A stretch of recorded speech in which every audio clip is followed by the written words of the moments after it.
Výborne, vítajte pri videu číslo 2, kde vám ukážem, ako si spravíme reťazkové oko. Reťazkové oko väčšinou tvorí základ pre prvú radu. Tieto oka sa často používajú aj v jednotlivých vzorkách a naozaj je dôležité, ak ich používate kdekoľvek, vždy sa háčkujú rovnako. Reťazkové oka je potrebné háčkovať voľnejšie, aby začiatok práce nebol stiahnutý a tiež, aby sa vám jednoduchšie dalo vlastne vpichovať do očiek tých základných. Takže nachádzame sa v tom našom prvom základnom oku. Ja si ho troška ešte takto pritiahnem a ideme na to. OK, čiže v pravej ruke máme háčik, v ľavej ruke máme priadzu, namotáme si ju na prst, aby bola našponovaná a chytíme si základné oko.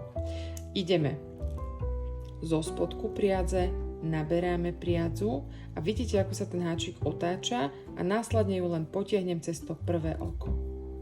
A máme prvé reťazkové očko.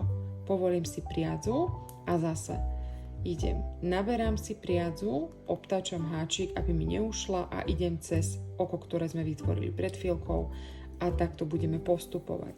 Čiže spravíme si 10 reťazkových očiek.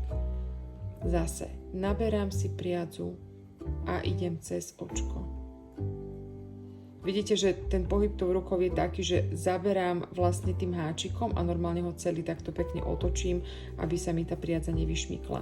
Snažte sa dodržiavať napnutie šnúry pravidelné a takisto si posúvajte aj troška háčik, pretože keby sme si nezväčšili to očko, bolo by to veľmi pevné, ako som to pred chvíľočkou hovorila, tak naozaj je dôležité, aby ste udržiavali také rovnomerné očka. Zase trochu povytiahneme a idem. Naberám si priadzu a cez očko. Naberám a cez očko. 2, 4, 6, 7. Spravím si ešte jedno a máme 8 reťazkových očiek.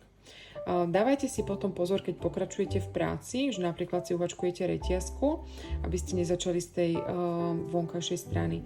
Vždy budeme vlastne tieto vrkvočíky pliesť na začiatku. Takže tu máme základnú reťazku a v ďalšom videu vám ukážem, ako sa hačkuje pevné oko.